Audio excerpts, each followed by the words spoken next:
selon son avis. Pourquoi c'est un peu rapetissé là?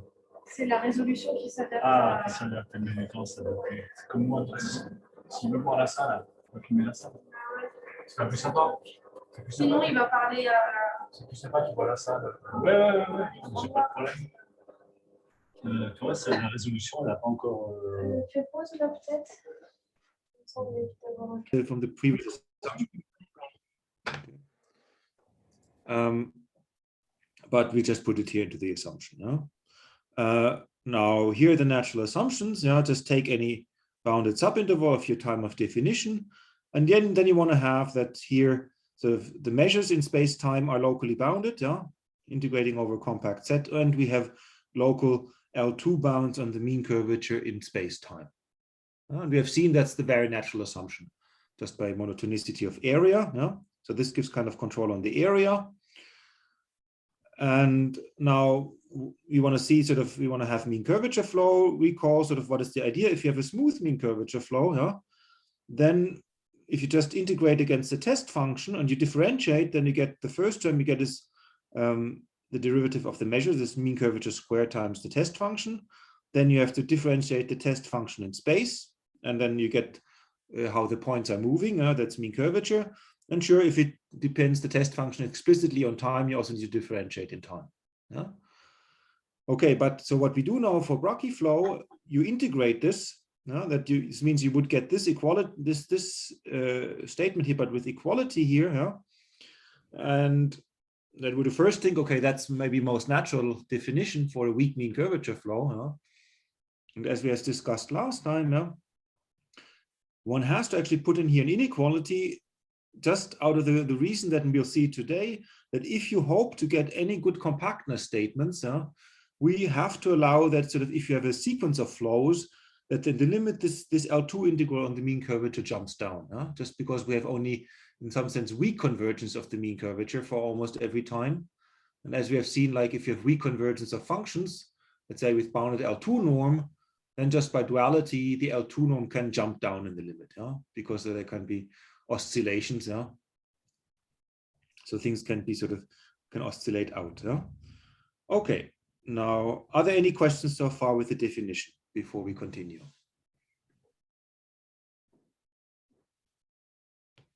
Okay, and if I don't hear anything, here's a second part of this remark. So this is also kind of a weak strong uniqueness. So assume that MT is a smooth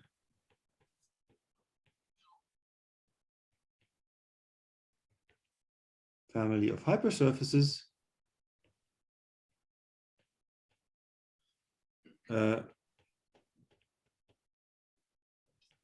so which satisfies just this inequality here, this integrated, assume you have a smooth evolution, but you don't know its mean curvature flow yet, but it satisfies this here, then one can show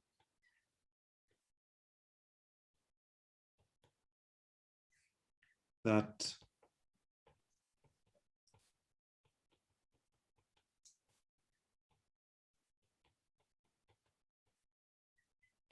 so if you have a smooth flow and you have just the definition of Brakke flow, then it has to be a smooth mean curvature flow. We'll see one way of proving this later. It's true in any codimension, but at least you see, although we put this inequality in, since we're allowing to test with any test function, that gives us in the end enough information to say it has to be a mean curvature flow. So at least that is good. So here's the first very basic theorem.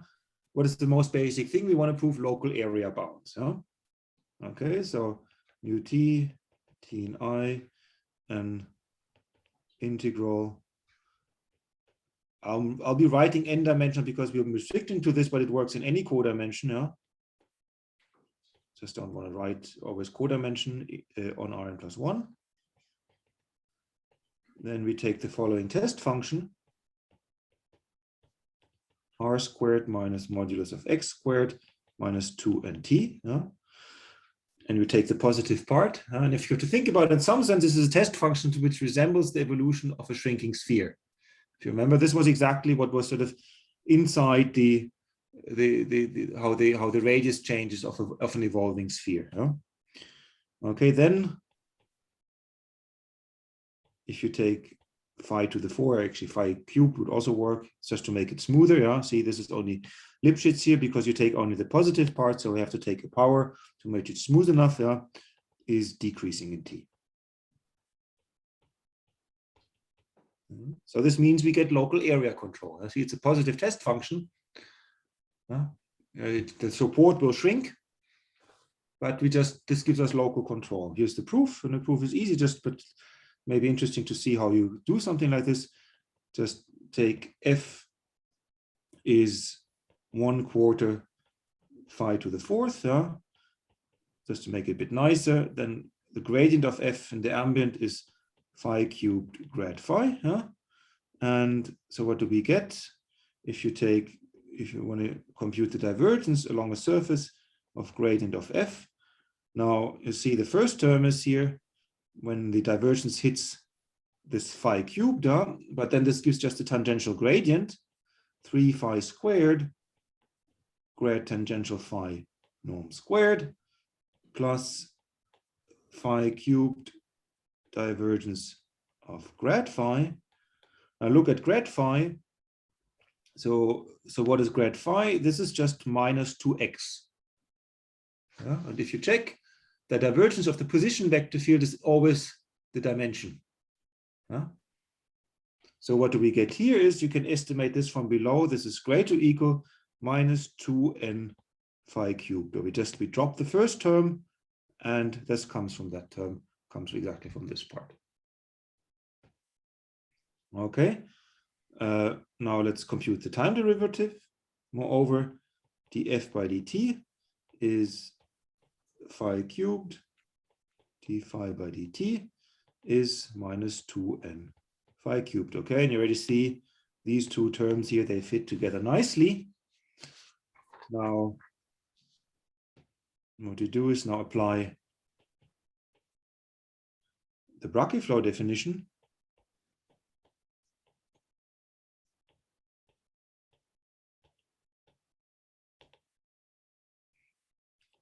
To exactly this test function f.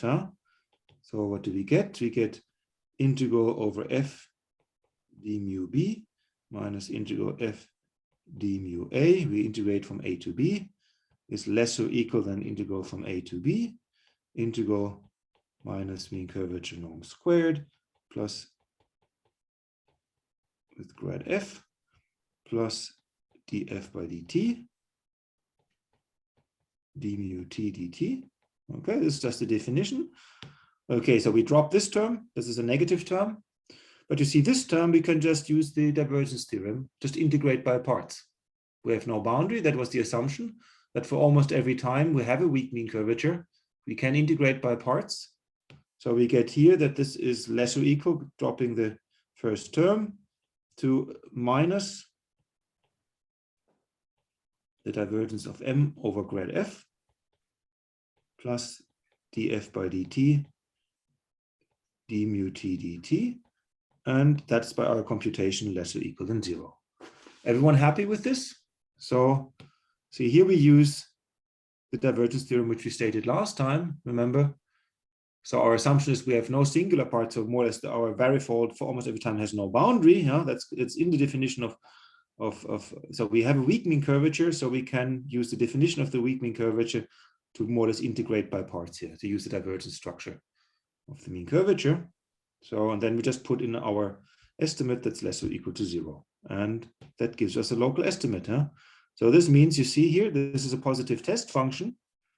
You see, the test function is concentrating down, it gets smaller, and the support is shrinking. But if you control the area on a little bit bigger ball, then you control it on a smaller ball at later times. Very typical for parabolic equation. You have an energy control on a little bit bigger ball at some time. Now we wait a little bit, and then you get an energy control on a smaller ball at a later time. Okay, so what is the corollary for an integral n-dimensional Brakke flow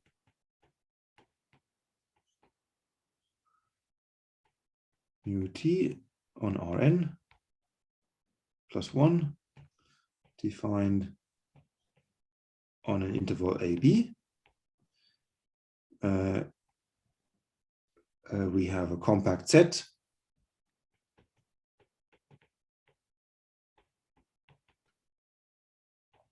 We have uniform mass bounds,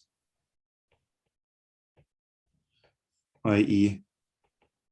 there is Ck independent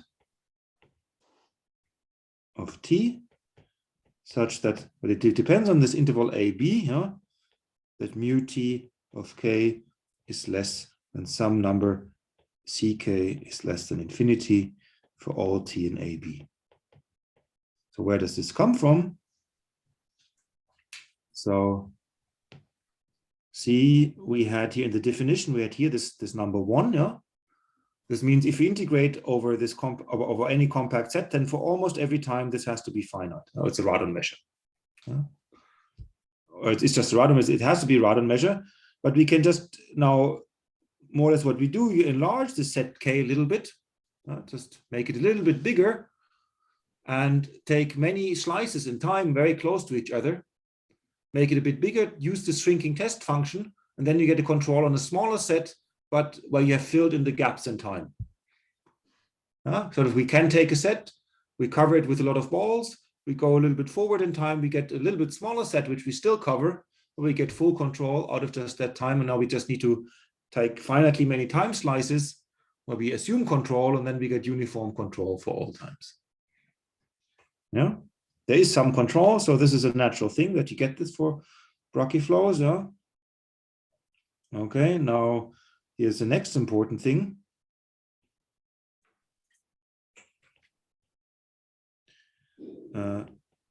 Yeah, a question?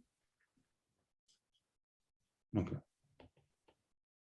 An integral Brakke flow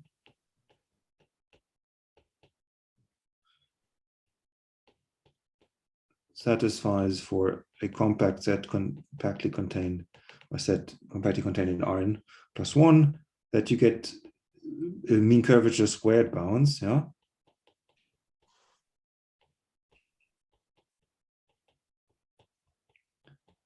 C of k 1 plus b minus a.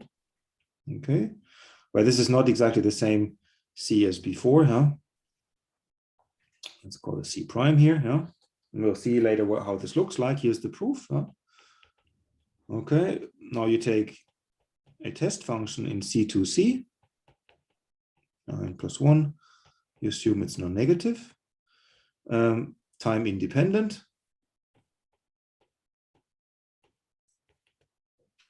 Now recall there's this very basic estimate that you can estimate grad phi squared over phi always by a constant which only depends on the second derivatives of phi. Yeah? There's this little analysis trick. I guess a lot of you will have seen that. Yeah, if not, it's an exercise. Since now, see, the problem is in the definition of Brakke flow here. Yeah. I see this looks good here, this term looks good, but we need to control this term. Yeah? When someone want to use that term to estimate, to sort of take care of that term here. So that's what we do here now. Now we have grad phi scalar product with mean curvature. This is definitely less than 1/2 grad phi squared over phi plus 1/2 phi times mean curvature squared. Important, but you should always note that function still is a smooth function with compact support. Yeah, although it looks funny, it's still a smooth function with compact support. Yeah, so we can use it always as also as a test function, or at least when we look at convergences. Yeah, so we have the following now: integral phi d mu b minus integral phi d mu a is greater to equal integral a to b, just the definition of Brakke flow, phi times mean curvature vector squared minus grad phi times scalar product with mean curvature d mu t dt. Remember, we have no time dependence. Okay, now we just use this estimate from above, and we can estimate this, that this is greater or equal to 1/2 phi mean curvature squared minus 1/2 grad phi squared over phi d mu t dt. Okay, now let's rearrange this. So we see integral a to b, integral 1/2 phi, what is h squared d mu t dt. This is less or equal from phi d mu a minus phi d mu b plus 1/2 integral a to b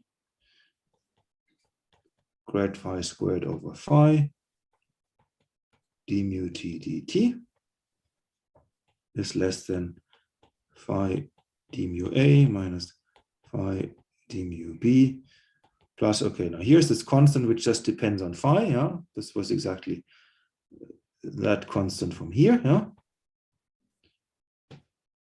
Times integral a to b.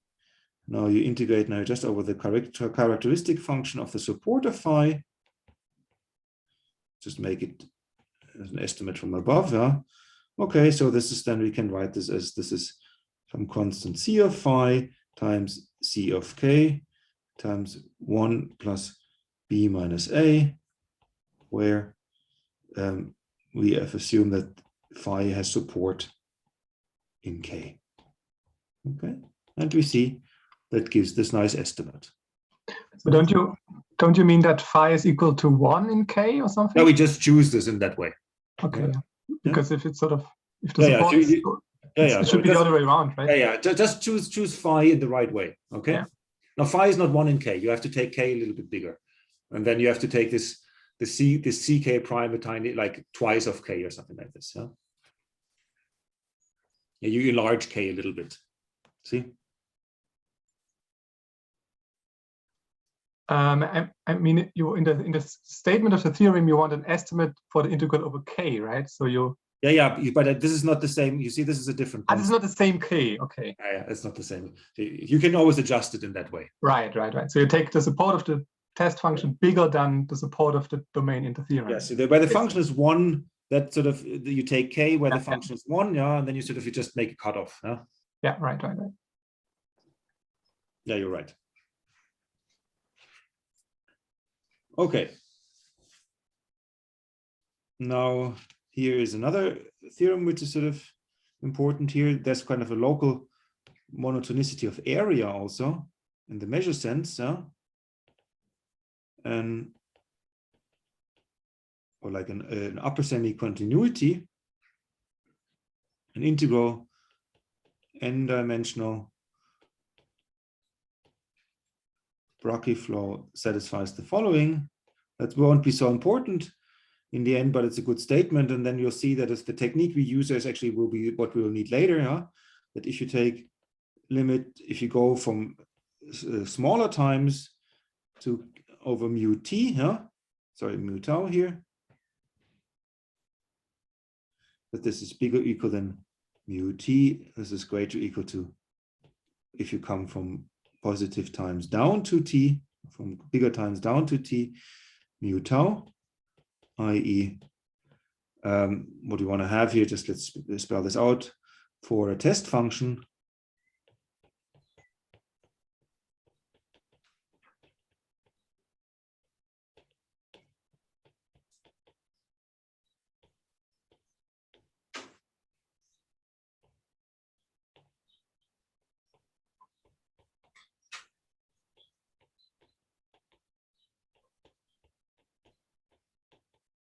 We need a sign on the test function, otherwise this does not work.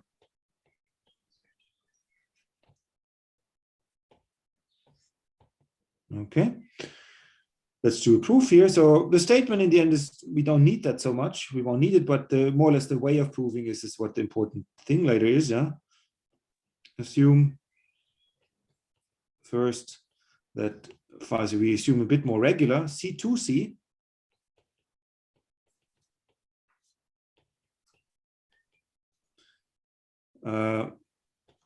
General case follows by approximation.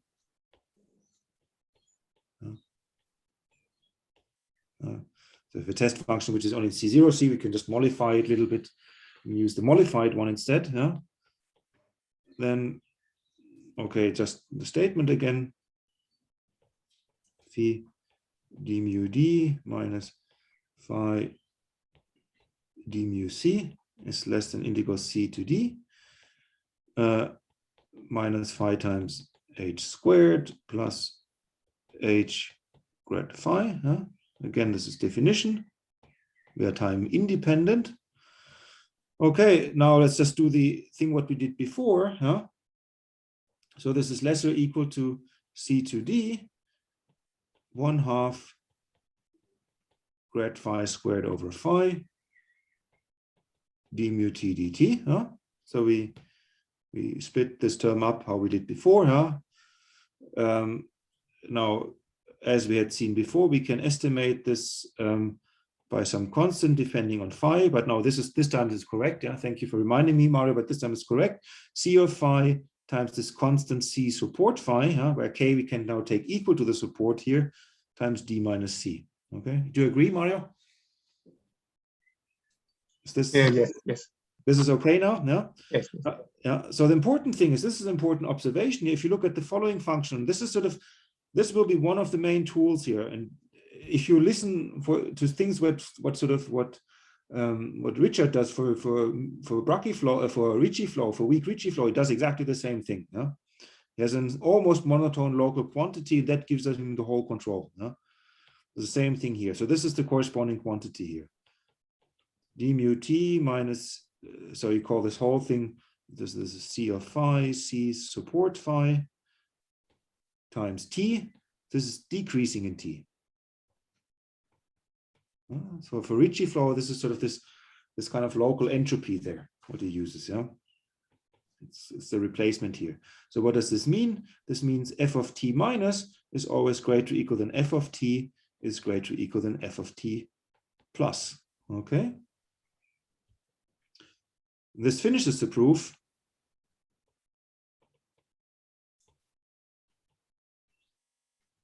As the linear part of f is continuous. See, if you look at this here, this linear part, that's continuous. So this means if there are jumps, the jumps can only happen in that part. And that gives you this statement here. And you can, you first prove it for C2C, and then you see this here is, you can now approximate.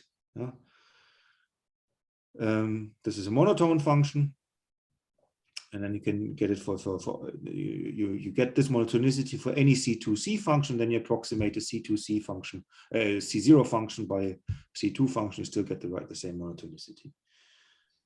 Okay, but the important corollary here is, this is the tool we'll be using today a lot for the compactness, for an integral n-dimensional Brakke flow in Rn+1, and we have a test function in C2C.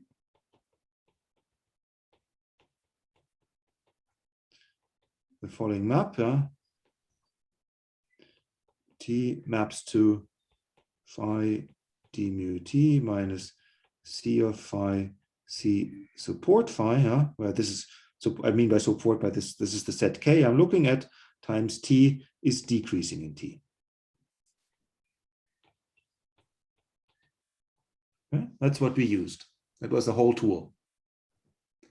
This will be the main tool in getting compactness. Okay, any questions so far? Okay, let's do compactness.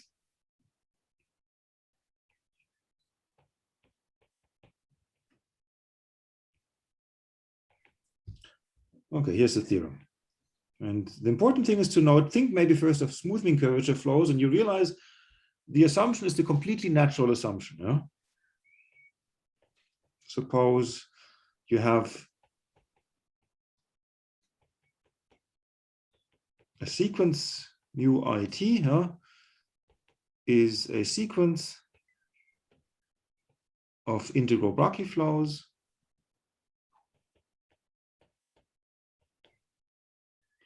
on Rn plus 1. Now, what is the most natural assumption?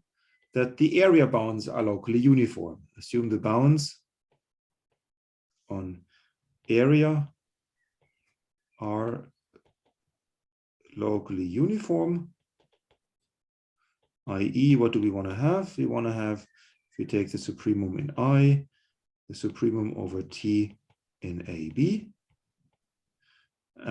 over mu IT of K, that's less than some constant C of K is less than infinity for all K which are compactly contained in Rn plus 1. Does everyone agree? This is the most natural assumption. We just want uniform control on the areas. And the statement is that is enough. See, this is why this is so powerful, because it's really compactness under the natural assumption on an energy control. Then after passing to a subsequence,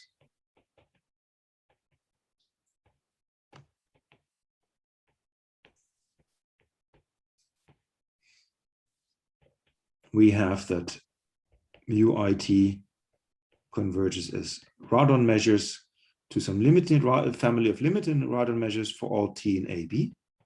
So we get a family of Radon measures in the limit to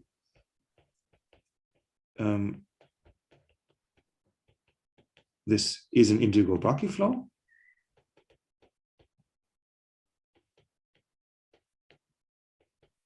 But note here, in this statement, there's no uniformity in time. There's no uniformity of the convergence. It's really pointwise convergence, like in time, it's pointwise. Okay, but you can improve a little bit the behavior in time, Now you want to have that really some of the surfaces are converging for almost every T in AB. Now the annoying part or the important part after passing to a further subsequence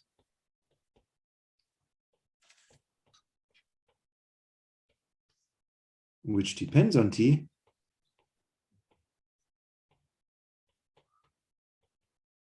the associated manifolds converge nicely, i.e. VIT converges weakly to VT. So this means you can pick almost every time, and then if you have picked the time, you have to choose another subsequence, and then you get varifold convergence. But the subsequence depends on the time which you have chosen. So this is a bit annoying, but you see where it comes in. It comes from using Fatou's lemma. So let's do the proof. Are there other questions with the statement of the theorem before we start with the proof? No? So really the important thing is to think about this is really completely natural. This is why this is so helpful later. We don't need any curvature bounds or anything, we just use area bounds. So okay. Choose a test function in C2C. Why not negative? Now recall alpha I of T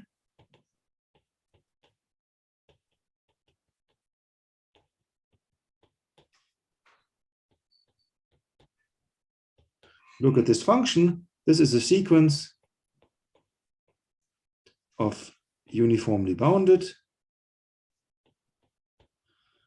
decreasing functions of T. Now, okay, what happens if you have a sequence of decreasing functions? You want to extract a limit, they're bounded. Now think about if you have a sequence of decreasing functions, you can now take a countable dense subset. You can get a limit on this countable dense subset, sure, by taking a subsequence, because the functions are bounded. But the function you will then define on this countable dense subset in the limit will also be a decreasing function. But if you know you have a decreasing function can have only countably many jump times. At all the other points, a decreasing function has to be continuous. So this means away from a countable set of times, the limiting function is continuous. So you can just fill in away from this countable set of times, you can fill in the limiting function. And now in this, you have a countable set of times where you don't have convergence. So we can choose this further subsequence to get convergence on this countable set of times as well. Yeah? And if you look, this is also what Richard uses for Ricci flow. Yeah? A similar argument. Okay, so passing to a subsequence, depending on phi, we have that L phi I of t converges pointwise to a decreasing function L of t. Little exercise, I just explained how it goes. Hence, this here, remember we just add this linear part here, huh? So this means this here has a limit for all t in AB. Okay, but for every, we have now one fixed subsequence, we have fixed the limit for this test function. Now what you first do is we now choose a countable then subset. Let's call this script S in C0C. Important, this is a separable space. Plus of functions, we can even make them a bit nicer. We can make them in C2C. Yeah? Functions in C2C, for example, just modify them a tiny bit. Or plus, repeating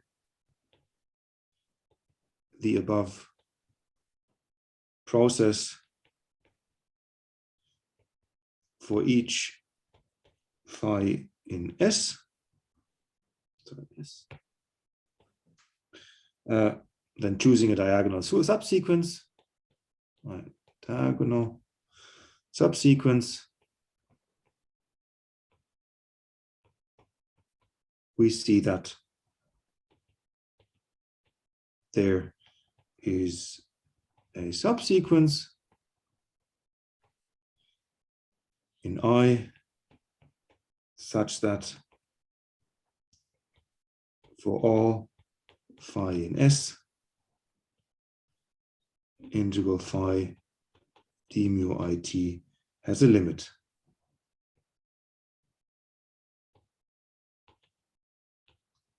For all t in AB.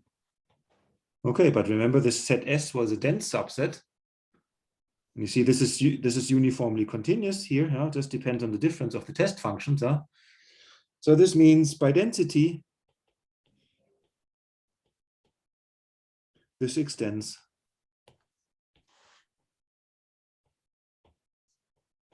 to all of C0C of Rn plus 1 R plus. That's great. So now we have fixed the limit. Now we can put in more or less any positive test function. We know what the limit has to be. Since the limits are unique, they're now fixed, are unique.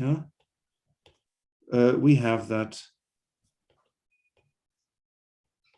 mu it converges to a unique limit mu t, which is a radon measure for a family of radon measures AB. Okay, and you see the whole game here to get this is really this local monotonicity. That's the whole game here. That's what you play with. So okay, now we're already pretty good. We have already gotten that we have convergence for all times. And what is our aim now for the rest here? Show that this is a Brakke flow and show strengthened convergence. Before we continue with this, are there any questions regarding this first part of the proof? No? Okay. Now, let's do a tiny little trick just to make the, not that I don't have to write so much. Now, replace the ambient space Rn+1 just by some open set U compactly contained in Rn+1 for simplicity. U open.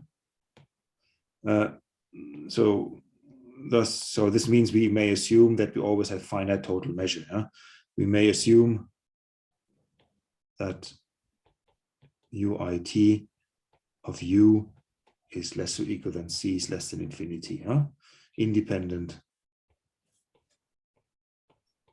of I and T. If you want to do this in the end for the whole space, you just take an exhaustive sequence of open sets U and then argue on there. So it works as well there. Now, we have also shown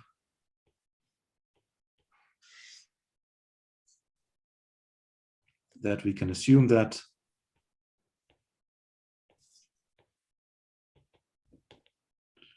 now remember this was this first bound, integral a to b, integral mean curvature squared d mu it dt is less than d is less than infinity. Remember that's what we can assume.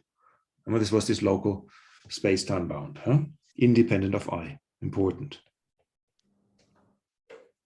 Remember for that we only needed the local area bounds.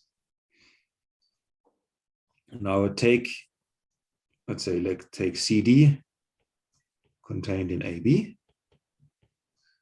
Then, okay, what do we get from the definition?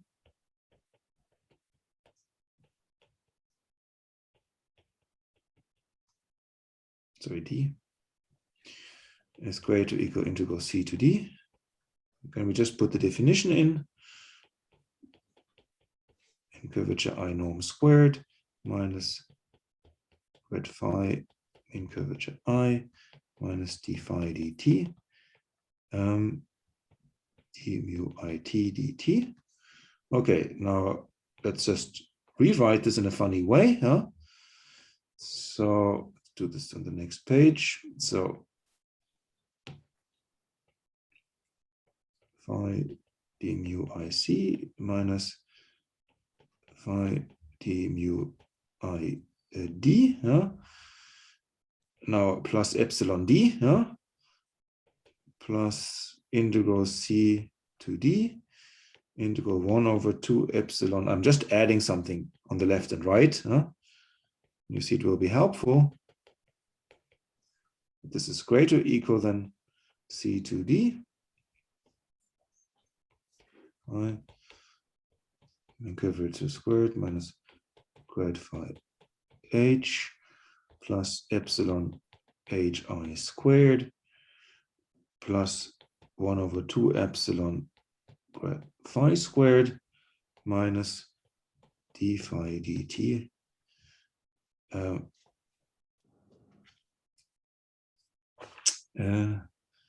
d mu it dt. Okay, I've just added more or less. I've added this term and this term on the left and right, and on the left side I've estimated this term from above by epsilon times d. Okay, that's what I did. Nothing deep. Okay, but now the good thing is, now recall, since we can estimate grad phi hi by just 1 over 2 epsilon grad phi squared plus epsilon over 2 norm hi squared. So what do we get? So we get that this term here actually phi h squared minus grad phi h plus epsilon hi squared plus 1 over 2 epsilon grad phi squared. That's greater or equal than epsilon over 2 norm hi squared is greater or equal than 0. So that's the first important. So you see, now this integrand on the right-hand side dominates a multiple of the mean curvature squared. And important, it has a sign. And if you recall now, because why I'm saying this, because we have to use Fatou's lemma. Yeah? Now, so pass to a limit in I and use Fatou's lemma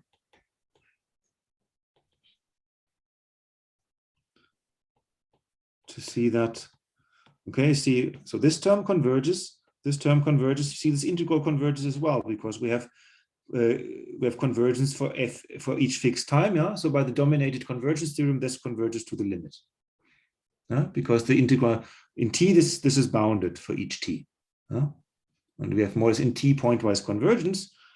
So dominated convergence theorem gives us convergence of this. So we see that integral phi d mu t d mu c minus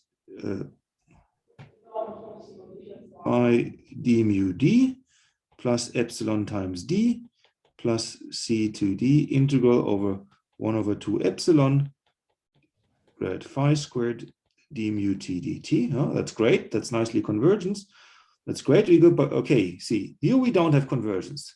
So here we have to use Fatou's lemma. For that term, we have convergence. That term and that term, we have nice convergence. But we don't even mind for that so much. So we see we have c to d. Now here we have to use Fatou's lemma, lim inf in I. If we do this for ht separately, that's Fatou's lemma, but that's why we need the positivity. Phi times hi squared minus grad phi hi plus epsilon norm hi squared plus 1 over 2 epsilon grad phi squared d mu t dt. And now we have a nicely convergent term c to d d phi by dt d mu t dt. Okay. So what does this mean? Yeah. So this means especially that for almost every t in CD, we have that c of t. This is just the lim inf in I of exactly that integral phi times in curvature squared minus grad phi h plus epsilon hi squared plus 1 over 2 epsilon grad phi squared d mu t is less than infinity, because otherwise this couldn't be integrable. Has to be finite for almost every time, just by Lebesgue integration.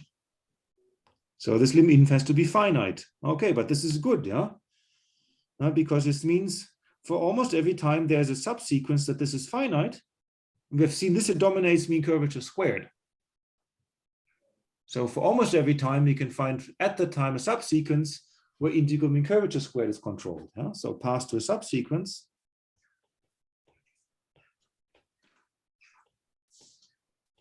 Depending on t.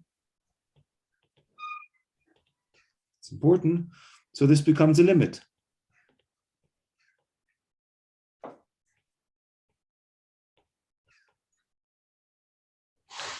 Rather than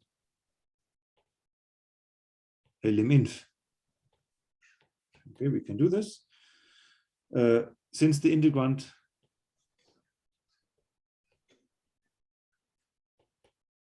is bounded below by epsilon over 2 hi norm squared, we see that the mu it, is now the sequence, are integral varifolds with mean curvature uniformly in L2 of mu t. Now, remember, L2 dominates L1, and remember that's what we need for Allard's theorem, Hence, we can apply Allard's theorem. There's a slight, we need a slightly strengthened version, which is in the notes, slightly but it's very minor. It's just a technical thing to see in the notes. More or less, it's really Allard's theorem. To pass to a subsequence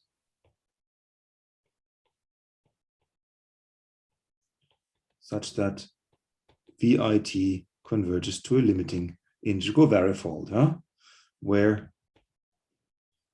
VT is an integral varifold with it has a weak mean curvature in L2 and no singular part. That's what you get of this being an L2, because this being an L2 means it's always absolutely continuous with respect to the mass measure.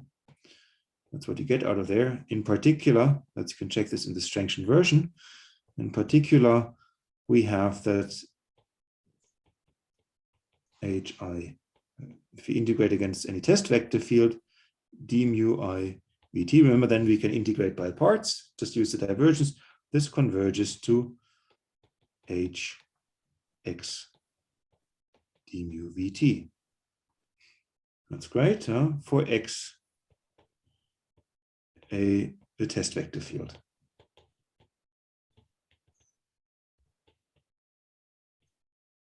The continuous vector field. Okay.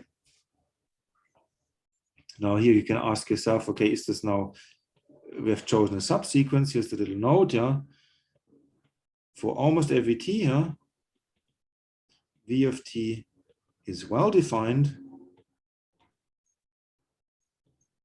independent of the subsequence dependent on t. Why is this true?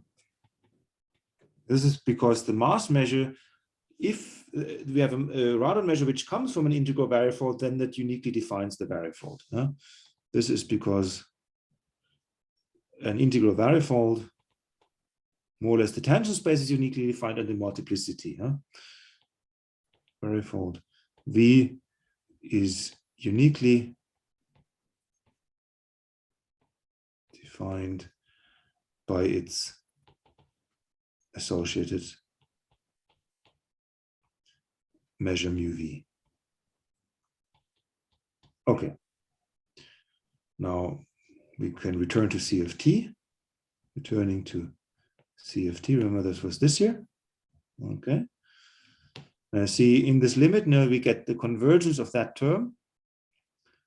But remember, mean curvature only converges weakly. See, this is what we get here. This is weak convergence. See, we instead of we integrate against the test function.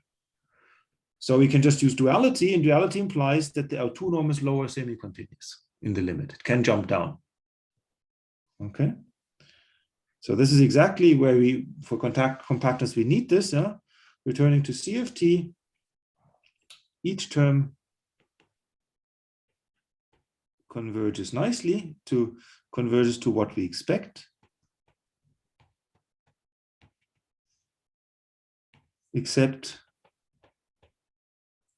for the HI squared terms,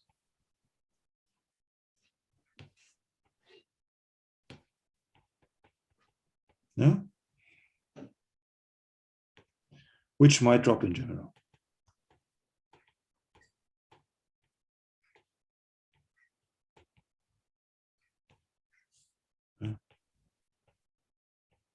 By weak convergence, just use duality. See, this was this here. This is weak convergence only. Now we integrate against something. Just use the duality.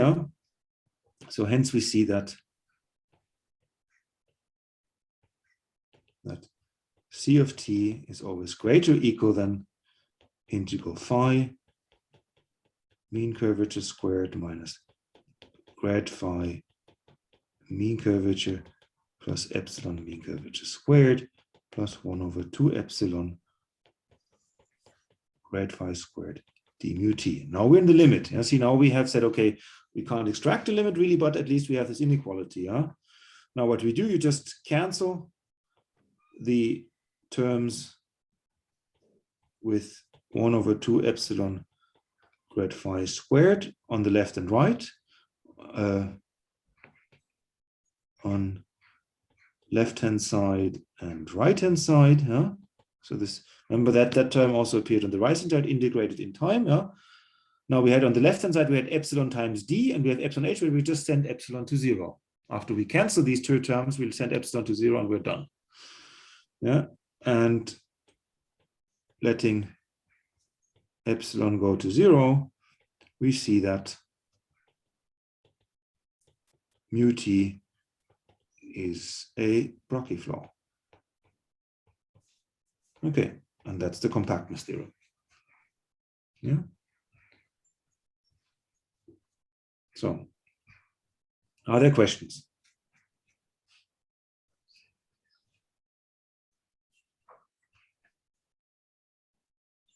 I know this is all technical and difficult, huh?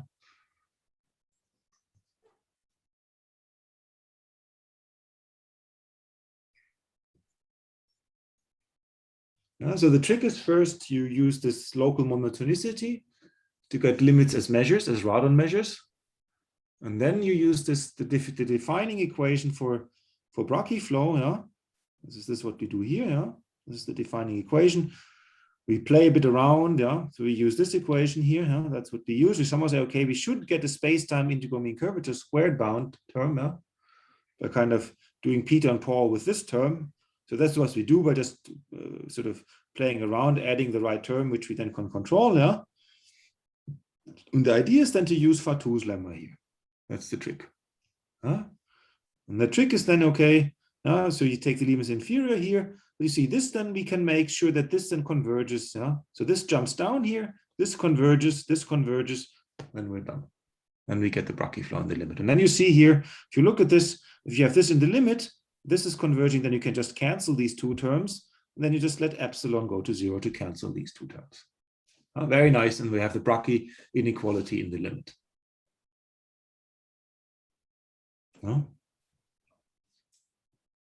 Okay. But you see, this is rather powerful. Yeah? And so, for example, why is this powerful? Yeah? Now, this means we can take limits. I guess if you know minimal surfaces, you know, for example, if you have a sequence of minimal surfaces, even smooth ones, yeah, or weak minimal surfaces, they converge to a limit, and you know the limit is smooth in multiplicity 1, then the convergence is smooth. That's Allard's regularity theorem. Something similar holds true for Brakke flows as well. I won't be able to cover this, but for example, if you know the limit is smooth, then you can make the convergence smooth. Then you know the convergence is smooth. So this means if you take any kind of geometric limit and you can, out of some other way, argue that the limit is smooth and nice, then the convergence is smooth and you get much better properties without first making in the blow up or in the convergence having to assume that you have control on curvatures or anything. Yeah? So this is one of these really powerful tools for this. Okay. Now in the last half hour, I guess we can start a bit talking about elliptic regularization. Huh? Because this is sort of now really a little bit of break here. Are there any other questions regarding this? Sorry, don't you need also to know something about the multiplicity for the regularity? Like yes, if you know that the limit is smooth and it has multiplicity 1. Yeah, okay, sure. Yeah, sure, of course. Yeah, is anything known if you have higher multiplicity or no, nothing is known. Yeah, okay. No, as the same as for minimal surfaces. Yeah, of course. Yeah. And you don't have like any notion of stability or something like this. Like for minimal surfaces, if you have stability and you have higher multiplicity, then at least sort of for like if you're below dimension 6, you get cheating away from a finitely number of points. If you're kind of like, for example, bounded genus in dimension 2 or finite total curvature or stuff like that. But that's not known for mean curvature flow. Yeah, sure. So there is no analogy for stability. Like no, that's the problem. Yeah. No? It's a grading flow. There's been an open question for a long time. Is there any idea what should be a stable flow? Yeah. It's a very good question. It's a very good open question. Is there any way to understand what is a state? Is there any way to characterize, sort of give a class of of weak flows which have some better regularity, sort of like as you look at sort of for stable or finite index minimal surfaces. So there's been like research for that, say, like to find a way to do that, to deal with that. Say again. So there is research in that path. I think no one has come up with a good way. You just have you have to do other ways, yeah. But there's no direct replacement, unfortunately. Yeah, but it's something that people have wondered, yeah, because I was asking myself. Yeah, no, sure. People have wondered about this. Huh? Yeah. Is there? No? Okay. Any other questions? Okay, then let's start with existence. And this is sort of where the power of this So this is sort of something which is, if you compare it to Ricci flow, this is still completely open for Ricci flow. Existence by elliptic regularization.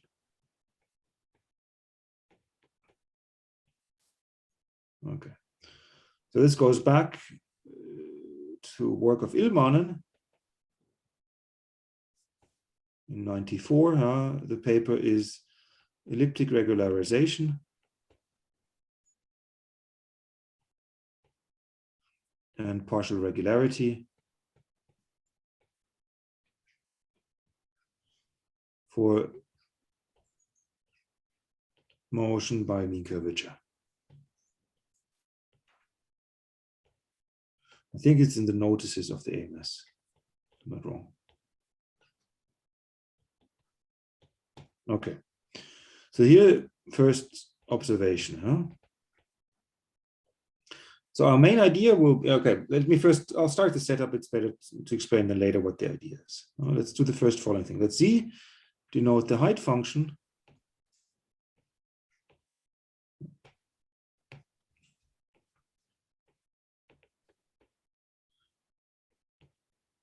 in Rn plus 2. So we're extending the dimension by 1.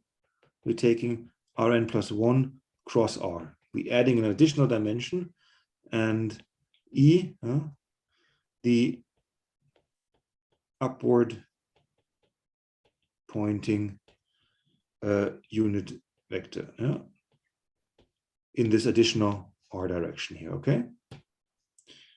Then following statement, then M in Rn plus 2 is a, so this is an n plus 1 dimensional hypersurface, is a critical point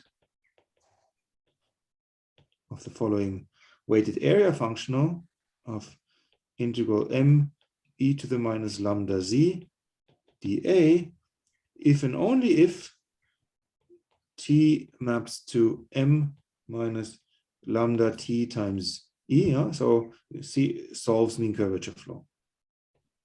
So what is this? You see, I mean, you just take this fixed surface and just translate it down with speed lambda in this e direction. So this means this m is a critical point for this functional if and only if it defines a translating solution to mean curvature flow. Okay, let's prove this.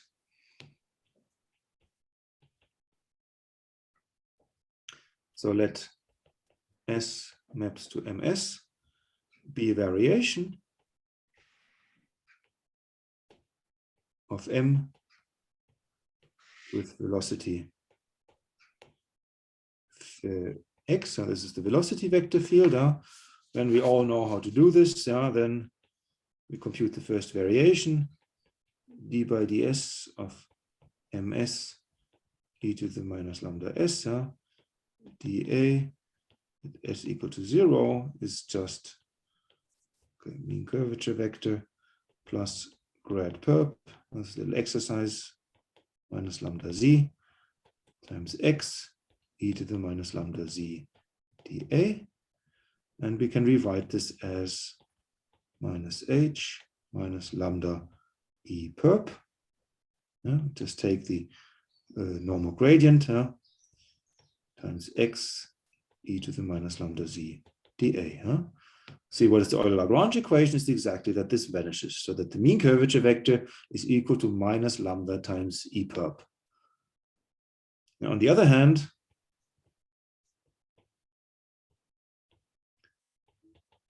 t maps to m minus lambda t times e has velocity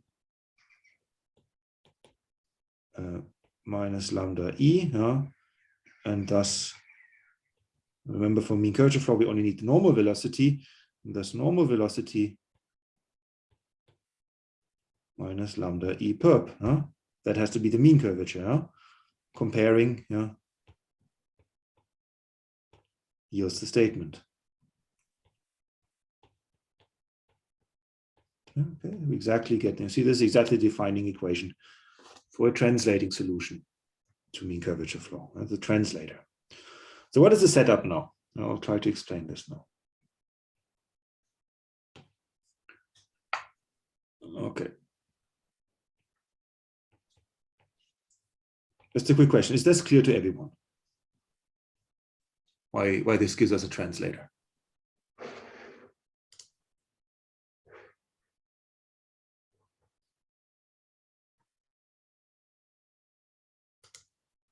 Oh, I just see in the chat that someone asking if this is a bed behind me. Yes, it's a bed behind me because I'm in a shared house, not a shared house, a guest house at the University of Warwick, which is not used at the moment due to Corona.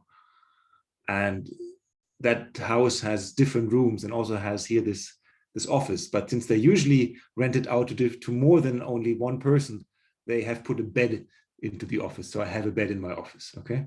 I can also sleep on it. Okay, now let's explain the setup. Now, what do you want to do? There is another question in the chat. It says if E is a unit vector field. Sorry, say again? Is E a unit vector field? Yes, That's yes. another Is question. unit. Okay. Is unit. Is unit, yes. Yes, thank you. Okay, now take sigma n as our initial surface that we want to flow. Where we want to construct a weak solution starting at this one.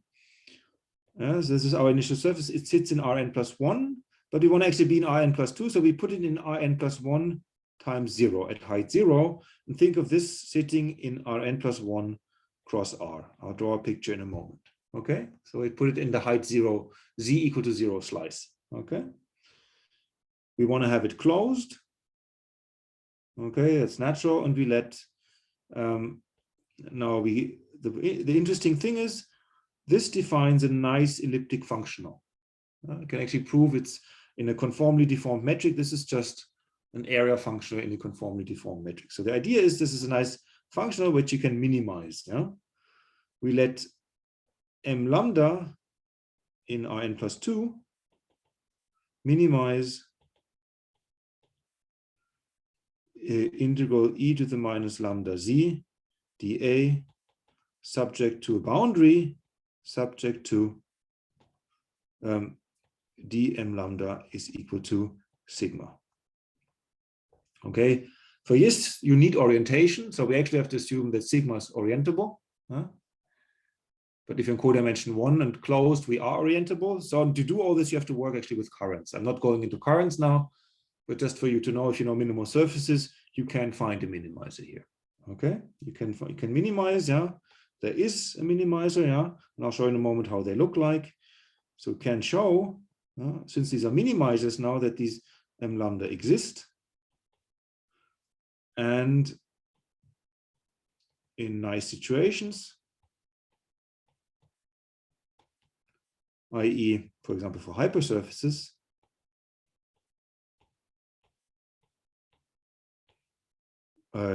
are smooth away from a small singular set. Just a normal thing of codimension 6.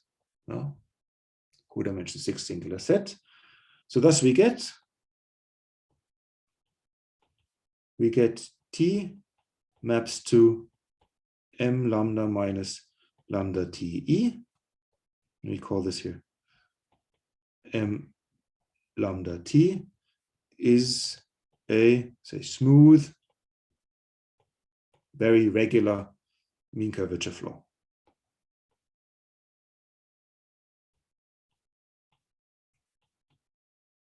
Okay, let's draw a picture.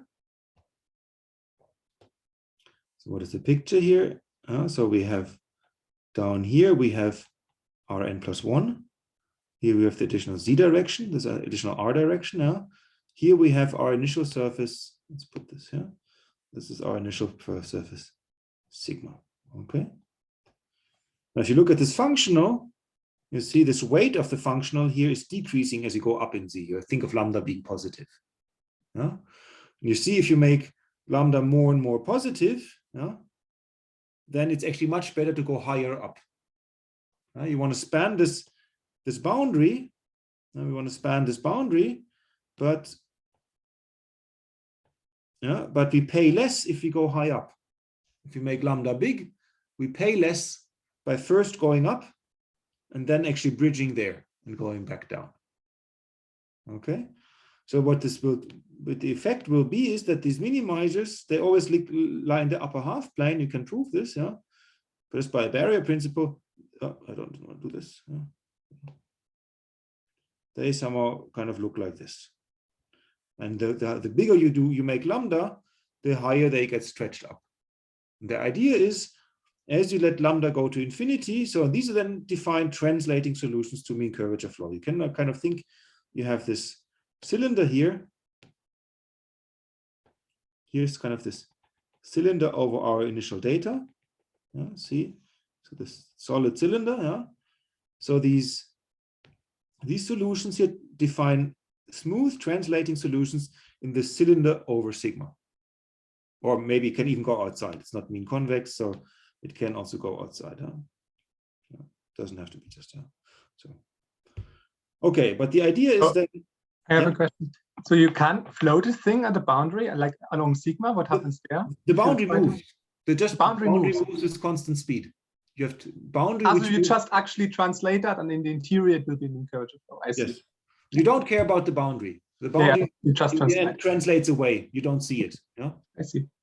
And the idea is that these guys stretch up further and further. They get more and more vertical. They more look like cylinders.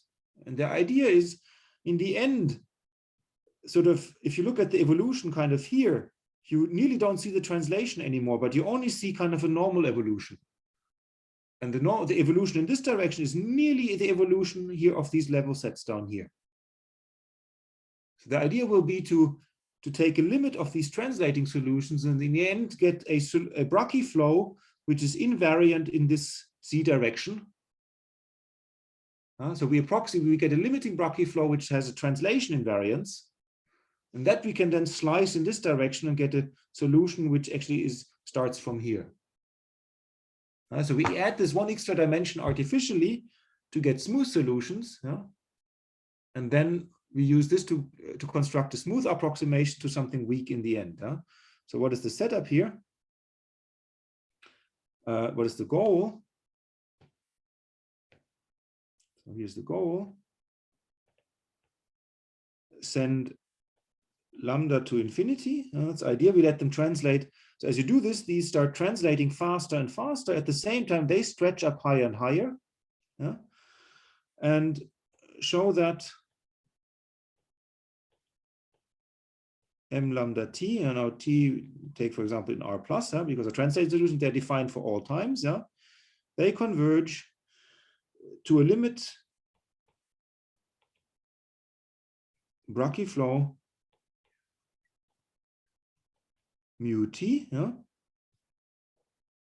t greater than 0 on, now we are in Rn plus 2, so one dimension higher. But this flow is translation invariant, which is translation invariant,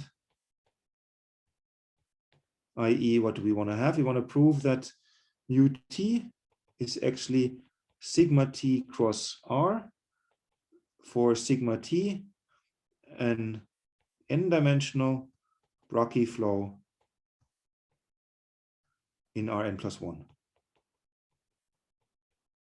Which starts where we want to start, where sigma 0 is sigma. And this is how we construct the weak solution. The idea is we have these translating solutions here now. Now, the first thing we will have to prove now are local. Remember, we want to use the Brakke compactness theorem. So we have to prove local area bounds. If we have uniform local area bounds, we're good. then we can take a limit. Then we have to argue that the limit has actually this translation invariance. And if you have done that, then we have won. Then we just need to prove that this thing, what we get in the limit still attains the initial data. So that's the goal. Okay. So what I will do now, so any question with this is important here. So happy to answer any questions here now, because that's essential that you understand this idea. So the goal is to construct a Brakke flow starting from sigma, right? Yes, in the end, sigma. So we first construct this Brakke flow starting at sigma cross r. Yes, yes. Prove that the flow is translation invariant in this extra r direction, and then we can slice. Okay. And I saw that there's a question from Stephen. Yeah, no, sigma does not need to embed it. It doesn't need to be embedded. It just needs to be a cycle. So if you're going to be very general, you can take anything. Sigma doesn't even need to be regular. Doesn't need to be. You can even do it with non-smooth. You can work with a. You can start with a current. You can flow. You can flow currents with this. That's also a strength. So you can start flowing things which are already irregular itself. But it needs to have as a current. It can't have boundary because you want to write it as a boundary of something. So that's the restriction, because you want to do this minimization procedure. But if you have something immersed, which defines a current, then you're done. Then it works. But the solution, it's a question instead of does it keep, it could also decide, like, if you have an immersed flow to somewhere, like immersed curves, to someone decide in the middle it wants to split up the immersed curve into embedded curves and decide that's better to do this. Could also happen. Because it's a weak flow, it's allowed to do that. Okay. Now, any other questions? Okay, so then let's use the last 10 minutes to maybe do this first setup here. That's nice. So we do uniform. So we need uniform local area estimates.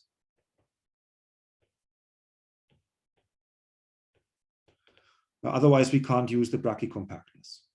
So I'll draw a picture in the moment. What this set is, m lambda of AB is just m lambda, A less than Z less than B.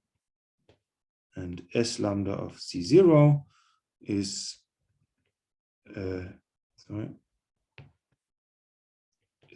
M lambda intersected Z equal to Z0, where we have that the 0 less than or equal A less than B. So what is the picture here? Again, a very similar picture to what we just had.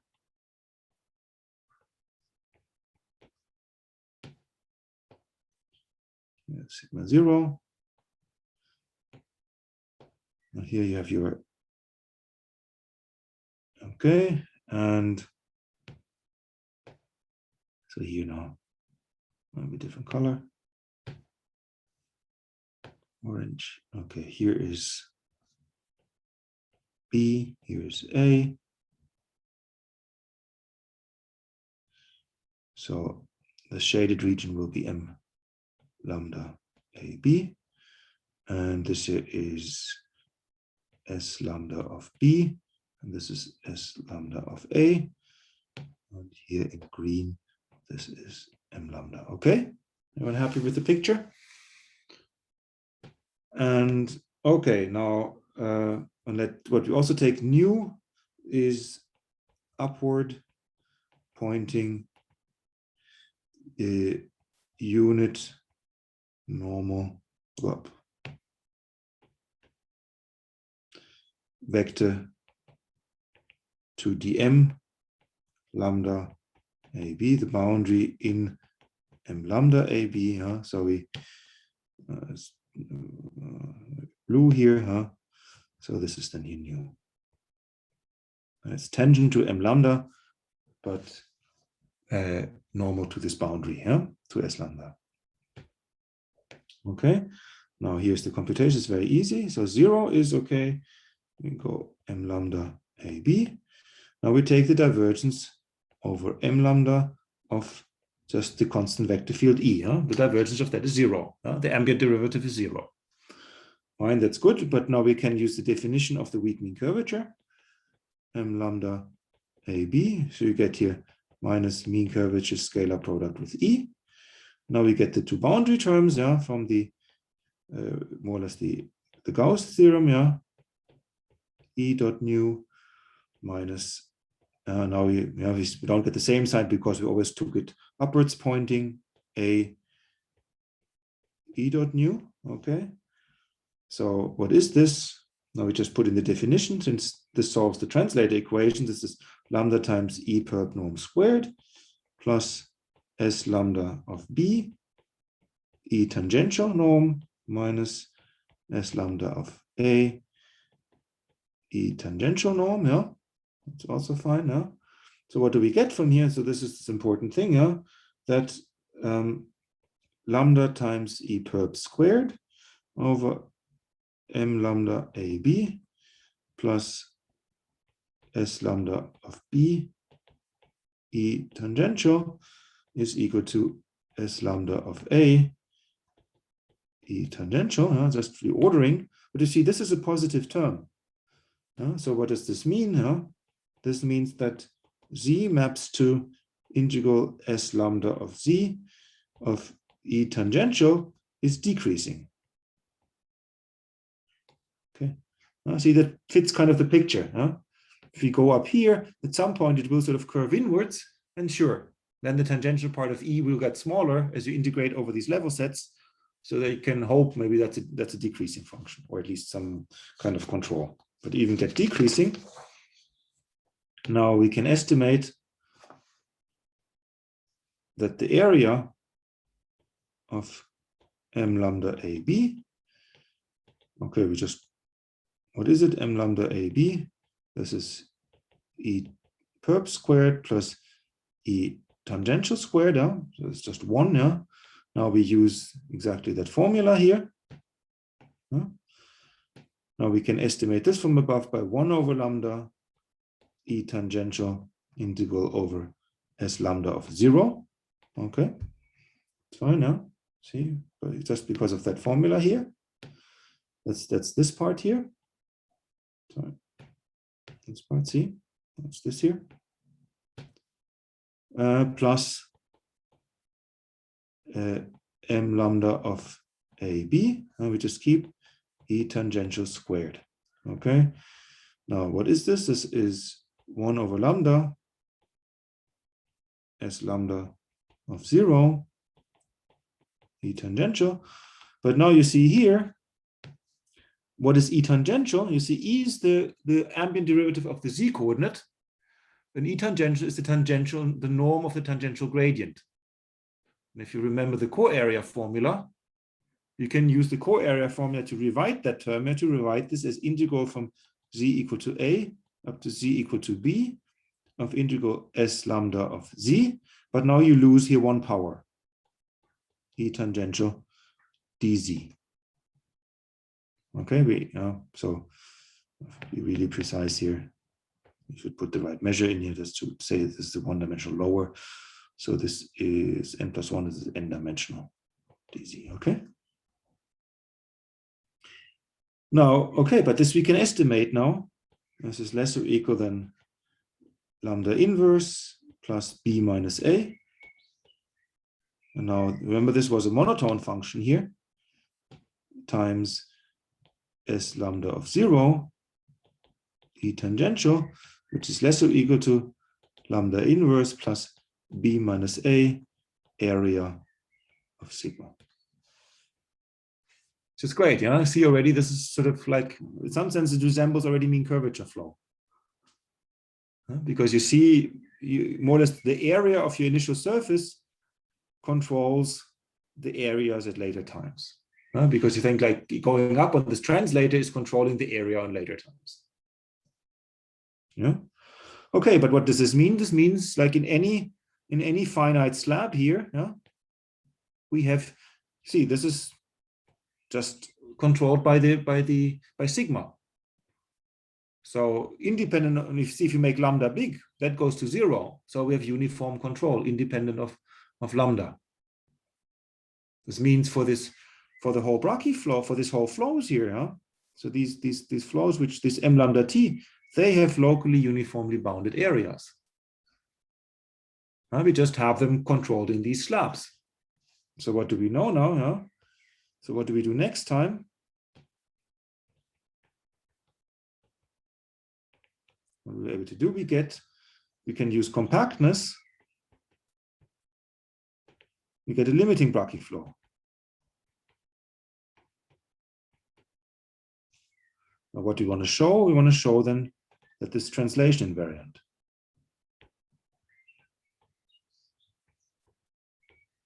And that it attains the initial data. Okay. The other points which we'll cover on Thursday will be the monotonicity formula, the definition of entropy here for these flows, and how we can construct tangent flows. Again, this uses compactness. So this gives them the first order singularity models at singularities. Okay, I think we have 5 minutes left. Are there any other questions?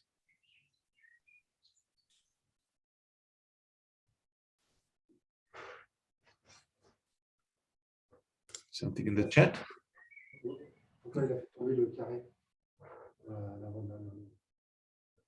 Sorry, I can't hear it. In the co-area formula you use, I didn't get why the square disappeared. Yeah, this is because we use the co-area formula. You see, the co-area formula says if you have a submanifold, yeah, M of any codimension, and you have an ambient function f, yeah, then integral tangential gradient of f is, you can write this as minus infinity to plus infinity integral f equals to z intersected m, one, or you can actually integrate a function g here, g dhn minus 1 if this is n dimensional. That's the co-area formula. Okay, and you see here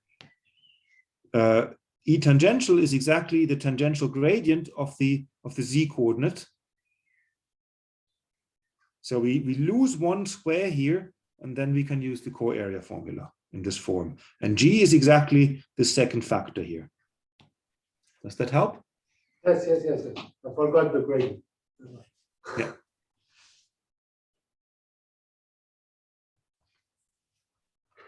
There were some more questions in the chat.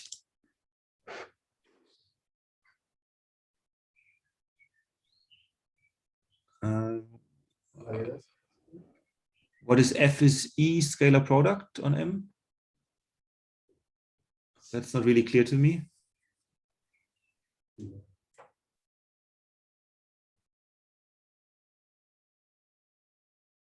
Yeah, okay, that's the Z coordinate.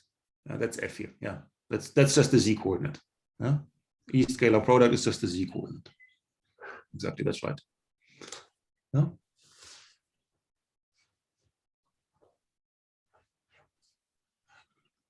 Can I ask a question? Yeah, sure. So all this estimate works just for stationary points of the functional. Yes. Right. So if you use minimizer or stable point of elliptic regularization to approximate mean curvature flow, can we say more about the approximate? You mean you want to use stability or minimization? Yeah. People have tried. The problem is in the limit, this minimization degenerates. You can't, yeah, you can try, but yeah, I've tried. I guess many other people have tried too. Yeah. Somehow, when you take this limit lambda going to infinity, this information you get out of stability, just take stability as a weaker information, that somehow disappears. So it's a good question. I guess many people have tried if you can get some information. In some sense, you're right. Critical points should be enough. This should work. If you want to construct something, usually you construct by minimization. Yeah? But I don't see, at least I haven't seen, it would be nice to somehow get some property into the limit by using kind of stability before or something like this. Yeah? All right. Very good question.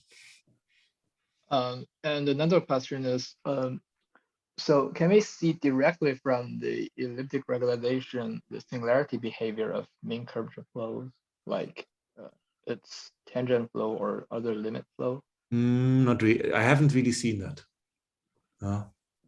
So it's really going to the limit. You can do a diagonal sequence, yeah, but I don't see that you get more information about this. You can get some properties. We won't be able to discuss it. Like you can, for example, this property called it, if you might have heard it, like unit regularity or cyclic mod 2 or stuff like that. There you can prove, like, you know, if you prove that, for example, that a certain property is preserved under weak convergence of Brakke flows, yeah. Give any property of, and you know, make sure that in elliptic regularization your approximizers have that property. Then you know the flow in the limit will have that property as well. So this has turned out to be very successful, because you can sort of like construct now weak solutions with additional properties. But you have to first prove that, you know, you have a certain property and that property is preserved under weak convergence of Brakke flow. Yeah, but this then makes it possible to somehow get rid of some bad pathologies for Brakke flow, or at least deal with them in some sense. Like the non-uniqueness, or? Yeah, in some sense, unit regularity somewhat says you avoid, so in some sense says you can't have sudden vanishing where the flow is smooth and unit multiplicity. Yeah? Then you can't just vanish out of no reason. Yeah. If your flow is smooth and has multiplicity 1, then it can't just vanish. That's unit regularity. And that you can prove is preserved under weak convergence. Yeah? So you can somehow say you can't have a flow, yeah, which is smooth, multiplicity 1, and then just disappears. Yeah? Mm-hmm. But that's interesting. You need some properties. You can't do it always. Yeah? For example, like for this network flow, if you've seen this with like triple junctions, there you can't set this up. There you have to allow to just even multiplicity 1 bits to just disappear. But if you flow like hypersurfaces or nice currents, you can work with unit regularity. Okay, right, thank you.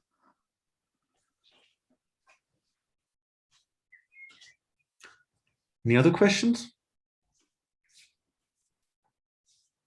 Not on our side. So you say again? We have no questions in the room, actually. Okay, good. Okay, then I guess I'll see. Thank you, Felix. And if I remember well, we meet again on Thursday. Yeah, Thursday morning, I think. Yeah. Thursday morning, yes. Yes. Okay. Good. Okay, thank you very much. Have a good time.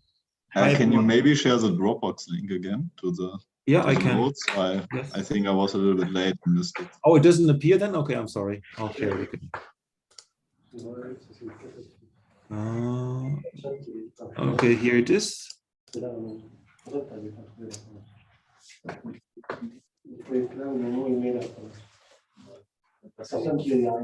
Here's the Dropbox link again.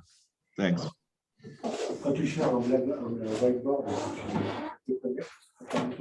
Okay, Felix. Okay, bye there. Bye-bye.